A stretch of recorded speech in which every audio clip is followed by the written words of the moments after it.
Hello प्यारे बच्चों, नमस्कार। स्वागत है आप सभी का एनसीईटी कॉन्सेप्ट पर। तो बच्चे, एनसीईटी आईटीपी के बाद अब जो एनसीईटी कॉन्सेप्ट है वह आरआईसी के क्षेत्र में झंडा गाड़ने जा रहा है। ठीक है, आप सभी को पता होगा कि हम लोग पिछले 2 सालों से आप सभी को एनसीईटी आईटीपी का प्रिपरेशन कराते हैं और इसका जो एग्जाम कराती है और एनटीए कराती है। ठीक है, और इस एग्जाम को देकर आप क्या करते हो, आईआईटीज हो गया, एनआईटीज हो गए, आरआईज में आप क्या जाकर एडमिशन लेते हो। आपके सेंट्रल यूनिवर्सिटी भी शामिल है आईटीपी में। लेकिन एक एग्जाम है आरआईसी। मुझे लगता है शायद कुछ बच्चे पहली बार नाम सुन रहे होंगे और कुछ बच्चे पहले से इसको जानते होंगे। यहां से बहुत सारे कोर्सेस होती हैं, आरआई से एनसीईआरटी से संचालित करती है। तो सर क्या करना होगा इसके लिए? सर क्या मैं एलिजिबल रहूंगा? सर मैंने एनसीईटी का एग्जाम दिया था लेकिन कम मार्क्स आ रहे हैं, कम नंबर आ रहे हैं, या फिर सर मैंने फॉर्म भरना भूल गया था, सर मैंने सीयूईटी का फॉर्म भी नहीं भरा था, सर मैंने एनसीईटी का फॉर्म भी नहीं भरा था, तो क्या सर मैं एलिजिबल हूं या फिर एलिजिबल नहीं हूं? और एनसीईटी में लो मार्क्स आ रहे हैं, तो क्या सर मुझे आरआईसी में जाना चाहिए? अगर जाना चाहता हूं तो क्या सर मैं जा सकता हूं?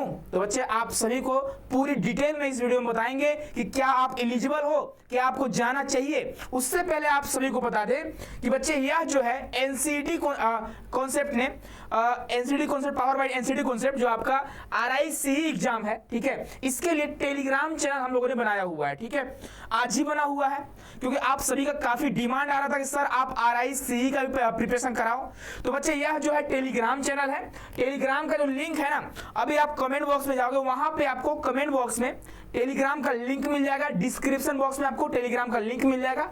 टेलीग्राम का नाम क्या है? RIC 2025 by NCET concept. इसको आपको सर्च करना है। आपको यहाँ पे 3 सब्सक्राइबर्स दिखाई दे रहा होगा, लेकिन अभी भी तुरंत बना हुआ है। ठीक है, अब सुनो, अगर आपको कोई प्रॉब्लम आ रही होगी आरआईसी से रिलेटेड तो आप इस नंबर पे कॉल या मैसेज कर सकते हो। ठीक है, कोशिश करना मैसेज करने का, क्योंकि इस टाइम जो है बहुत सारे बच्चों का एनसीईटी से रिलेटेड कॉल या मैसेज आ रहे हैं, क्योंकि उनका भी काउंसलिंग स्टार्ट होने वाला है। और अभी जो आपका आरआईसी का जो एग्जाम है 29 जून को है, लेकिन अभी तक इसका फॉर्म भरना स्टार्ट नहीं हुआ है। ठीक है, इसका जो आरआईसी एनसीईआरटी ने पहले ही बता दिया था कि 15 मई से फॉर्म भरे जा रहे हैं, लेकिन अभी तक इनका रजिस्ट्रेशन लिंक शो नहीं कर रहा है, तो फॉर्म अभी नहीं भरा रहा है। जब भराएगा उन्होंने बोला हुआ है कि आप ऑफिशियल पोर्टल को चेक करते रहो, मैं आपको इन्फॉर्म कर दूंगा कि कब भरा रहा है। जैसे ही वो इन्फॉर्म करते हैं मैं आपको इन्फॉर्म कर दूंगा। तो फाइनली आपको क्या करना है, आपको अब टेलीग्राम चैनल ज्वाइन कर लेना है और best result, best mentors, best contents here join us. अगर ज्वाइन करना चाहते हो, अगर आप इंटरेस्टेड हो, ठीक है, तो अगर मैं देखूंगा कितने बच्चे टेलीग्राम चैनल को ज्वाइन कर रहे हैं, अगर ज्यादा बच्चे अगर ज्वाइन करते हैं, ठीक है, मतलब कुछ ठीक ठाक मात्रा में बच्चे अगर ज्वाइन करते हैं, तो हम आप सभी के लिए 25 मई को आप सभी के लिए अनाउंसमेंट लेकर आ रहे हैं। 25 या 24 मई को आप सभी के लिए हम लोग अनाउंसमेंट लेकर आ रहे हैं आरआईसी एंट्रेंस एग्जाम को लेकर। चलिए काम वाली बात करिए। ठीक है, काम वाला बात करते हैं। देखिए, यहां से आरआई से आप कौन कौन से कोर्स कर सकते हो? तो आप कर सकते हो बीएससी बीएड, जो कि 4 ईयर इंटीग्रेटेड है। आप बीए बीएड कर सकते हो। तो सर क्या यही है आईटीपी वाला? ये हाँ, सेम टू सेम आईटीपी करो या फिर इसको करो, कोई फर्क नहीं पड़ेगा, दोनों एकदम इक्वल है। ठीक है, एमएससी एड कर सकते हो जो 6 ईयर का होता है, तो आपके लिए नहीं है। ठीक है, उसके बाद जो बच्चे बीएससी कर चुके हैं उनके लिए है ना। बीएड एमएड 3 ईयर का होता है। अगर आपने ग्रेजुएशन कर लिया है तो आप 3 साल में 2 डिग्री प्राप्त कर सकते हैं बीएड एमएड आरआई से। अब बीएड कर सकते हो 2 ईयर का। अगर आप लोगों ने ग्रेजुएशन कर लिया हुआ है तो आप 2 ईयर का बीएड कर सकते हो। और एमएड कब कर सकते हो? जब आपने बीएड कर लिया कहीं से भी हो, अगर आप बीएड कर लिए हो तो आप एमएड भी कर सकते हो। ठीक है, चलिए इन सभी के बारे में बाद में जानेंगे। पहले हमारा मेन टारगेट जो रहेगा बीएससी बीएड और बीए बीएड रहेगा। ठीक है, तो पहली बात ध्यान से सुनना हमारी बातों को। यहाँ पे आपको कुछ चीजें दिखाई दे रही होंगी, चलो मैं आपको समझाता हूं। ठीक है, पहली बात सुन लो कि आप आरआईसी के थ्रू कौन कौन से आरआई से बीएससी बीएड या फिर बीए बीएड कर सकते हो। तो मात्र 2 आरआई। कौन कौन? एक आरआई मैसूर है और एक आरआई भुवनेश्वर है। आपके आरआई अजमेर से अगर आपको करना होगा बीएससी बीएड या बीए बीएड तो आपको एंट्रेंस एग्जाम देना होगा आईटीपी का। इतना डिटेल में आपको कोई नहीं बताएगा। ठीक है, मुझे लगता है मैंने बहुत इस पर रिसर्च सर्च करा, तब जाकर मुझे पता चला कोई बोलता है कि आप चारों आरआई अवेलेबल हैं, चारों आरआई से आप चारों आरआई में बीए बीएड बीएससी बीएड कर सकते हो आरआई सी के थ्रू, लेकिन ऐसा नहीं है। आप आईटीपी के थ्रू आरआई अजमेर और आरआई भोपाल से बीएससी बीएड बीए बीएड करोगे, और अगर आपको आरआई भुवनेश्वर जो उड़ीसा में पड़ता है और आरआई मैसूर जो कर्नाटका में पड़ता है, अगर आप यहां से बीएससी बीएड बीए बीएड करना चाहते हो तो आपको देना होगा आरआई सी 2025 का एंट्रेंस एग्जाम, जिसका अभी फॉर्म भराना स्टार्ट होगा, अभी स्टार्ट नहीं हुआ है। एग्जाम जो इसका होगा 29 जून को होगा। इसके सिलेबस के बारे में हम लोग बात करेंगे, लेकिन इस वीडियो में नहीं, नेक्स्ट वीडियो में। तो आप सभी लोग चैनल को सब्सक्राइब कर लेना, आपको डिटेल में सारा चीजें आपको यहाँ पे आरआई सी से रिलेटेड और एनसीटी आईटीपी से रिलेटेड मिलने वाला है, ठीक है। तो पहली बात सुनो, BSc BEd 4 year integrated BEd के बारे में बताया गया है, ठीक है। तो आप बीएससी बीएड की जनरली बात कर रहे हैं हम लोग, तो यहाँ पे सीट जो अवेलेबल है उनकी बात अगर करें तो यहाँ पे आरआई भुवनेश्वर की बात करें तो आरआई भुवनेश्वर में फिजिकल साइंस ग्रुप से 55 सीट है, 55 सीट है, और बायोलॉजिकल साइंस ग्रुप से 55 सीट है, यानी 110 सीट है, ठीक है। और अगर हम आरआई मैसूर की बात करेंगे, सेम टू सेम उतना ही सीट है, फिजिकल साइंस ग्रुप से 55 सीट है और बायोलॉजिकल साइंस ग्रुप से यहां से 55 सीट है। तो सीटें आपको पता चल गई है, यहां पे ज्यादा सीट नहीं है, कंपटीशन काफी हाई रहता है, ठीक है। और आपको मैं बता दें यहाँ पे 80 क्वेश्चन 80 क्वेश्चन आपके एग्जाम में आते हैं।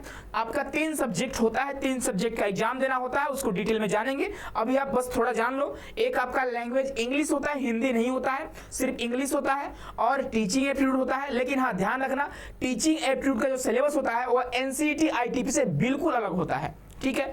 और एक आपका रीजनिंग होता है, बच्चे रीजनिंग में 30 में 30 स्कोर करते हैं, रीजनिंग 30 क्वेश्चन आता है, और आपका जो टीचिंग एप्टीट्यूड है वो भी 30 क्वेश्चन आते हैं, और आपके जो एक लैंग्वेज इंग्लिश है वो आपका 20 क्वेश्चन आता है, ठीक है। इतना आपका क्लियर हो गया, बाकी डिटेल में जानेंगे हम लोग नेक्स्ट वीडियो में, ठीक है।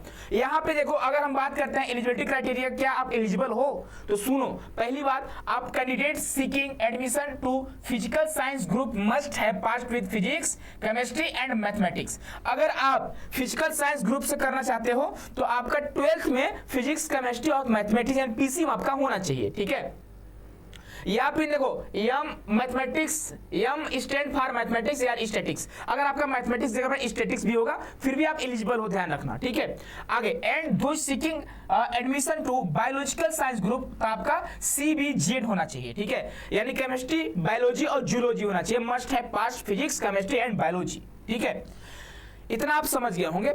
+2 की बात कर रहा है, ठीक है। कैंडिडेट मस्ट हैव पास, ठीक है, ठीक है, यानी आपके 12th में 50% मार्क्स होने चाहिए, आपके 12th में 50% मार्क्स होने चाहिए। और यदि आप कैटेगरी बिलोंग करते हो SC ST PWD कैटेगरी से, तो आपके लिए 5% का रिलैक्सेशन है, ठीक है, यानी आपका 45% भी 12th में होगा, फिर भी आप एलिजिबल रहोगे। कैंडिडेट हु हैव पास्ड, ठीक है। हाँ सुनो, अगर आप 2025 के लिए, अगर आप 2025 RICE का एग्जाम दे रहे हो, तो आपका जो पासिंग ईयर होना चाहिए 12th का, वह होना चाहिए 2023, 24 और 25। 22 वाले एलिजिबल नहीं रहेंगे, क्योंकि यह जो नोटिफिकेशन है वह 2024 का है, ठीक है। कोई यूनिवर्सिटी अभी चुनना चाहेगा एनसीटी के लिए, चुन सकता है? हाँ बिल्कुल चुन सकता है, ठीक है, ठीक है ना भाई। तो आप 2024 में जो बच्चे एग्जाम दे रहे थे उनके लिए एलिजिबिलिटी क्राइटेरिया क्या था कि आप 2022, 2023 और 2024 में अगर आपने 12th करा है तब आप एलिजिबल हो। तो 2025 में यही होगा कि आप 2023, 2024 और 2025 में अगर 12th किए हो तभी आप एलिजिबल रहोगे। जो बच्चे इससे पहले 12th किए होंगे वो एलिजिबल नहीं रहेंगे। बहुत बड़ा कंडीशन है भाई, ध्यान रखिएगा। और अगर हम बढ़ते हैं आगे स्लाइड में, तो ये चीजें आपको कोई नहीं बताएगा, जल्दी आपको चीजें मिलती भी नहीं है, बहुत सारे बच्चे इसको लेकर कंफ्यूजन में रहते हैं, ठीक है। सुनो, अगर हम आरआई भुवनेश्वर की बात करें, अगर बीएससी बीएड करना चाहते हो, चाहे बीए बीएड करना चाहते हो, ठीक है, चाहे बीएड एमएड कुछ भी करना चाहते हो, तो आरआई भुवनेश्वर से कौन कौन स्टेट का बच्चा कर सकता है? सबसे बड़ी चैलेंज बच्चों के सामने यही आती है, कौन कौन से स्टूडेंट। तो सुनो, BSc BEd, BA BEd, MEd program course RI Bhubaneswar only the candidate from the state या यूटी ऑफ, सुनो भाई, अरुणाचल प्रदेश वाले एलिजिबल हो आरआई भुवनेश्वर के लिए, असम वाले बच्चे एलिजिबल है आरआई भुवनेश्वर के लिए, बिहार वाले बच्चे आरआई भुवनेश्वर से पढ़ाई कर सकते हो, झारखंड वाले बच्चे आरआई भुवनेश्वर जा सकते हो, मणिपुर वाले बच्चे आरआई भुवनेश्वर से पढ़ सकते हैं, मेघालय हो गया, मिजोरम हो गया, नागालैंड, उड़ीसा वाले बच्चे आप आरआई भुवनेश्वर से पढ़ाई करोगे। है ना। आप अपना बीएससी बीएड बीए बीएड कर सकते हो, चाहे आप बीएड एमएड कर सकते हो, है ना। सिक्किम वाले बच्चे, त्रिपुरा वाले बच्चे, पश्चिम बंगाल वाले और अंडमान एंड निकोबार वाले बच्चे ही सिर्फ एलिजिबल रहेंगे, ध्यान रखिएगा, आरआई भुवनेश्वर के लिए। और for BEd course of at RI Bhubaneswar only the candidate from the state UT Bihar. हाँ सुनो, अगर हम सिर्फ बीएड की बात करेंगे, सिर्फ बीएड कोर्स का, तो भैया बीएड तो अभी करोगे नहीं आप, कुछ बच्चे होंगे उनको बता देते हैं।